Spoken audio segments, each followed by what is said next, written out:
கால்வாய்களில் குப்பைகளை போடாமலும் plastic carry பைகளை தவிர்த்தும் பொதுமக்கள் மாநகராட்சிக்கு ஒத்துழைப்பு அளிக்க வேண்டும் என தூத்துக்குடி மாநகர மேயர் ஜெகன் பெரியசாமி வேண்டுகோள் விடுத்துள்ளார்.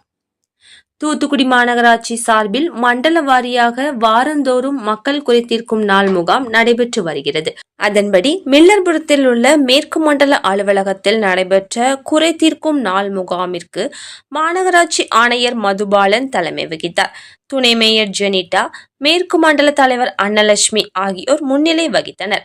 முகாமில் மேயர் ஜெகன் பெரியசாமி கலந்து கொண்டு பொதுமக்களிடம் மனுக்களை பெற்றார். பின்னர் மேயர் பேசுகையில், தமிழ்நாடு முதலமைச்சர் மு.க.ஸ்டாலின் உத்தரவிற்கிணங்க மாநகராட்சியில் மண்டல வாரியாக மக்கள் குறை தீர்க்கும் முகாம் நடத்தப்பட்டு வருகிறது. மேலும் மாநகராட்சியில் புதிய சாலைகள் அமைத்தல், பிரதான சாலைகளை அகலப்படுத்துதல், மின் விளக்குகள், செயற்கை நீரூற்றுகள் அமைத்து மாநகராட்சியை அழகுபடுத்தும் விதமாக பணிகள் நடைபெற்று வருகிறது. குறிப்பாக சாலைகளில் தேங்கியுள்ள மணல், தூசிகளை அகற்றுதல், எண்ட்-டு-எண்ட் சாலைகள் அமைத்தல் போன்ற பணிகளால் மாநகராட்சி பகுதியில் காற்று மாசு வெகுவாக குறைந்துள்ளது. அதற்கு சான்றாக தூத்துக்குடியில் காற்று மாசு 40% அதிகமாக குறைந்துள்ளதாக மாசு கட்டுப்பாட்டு வாரியம் அறிவித்துள்ளது.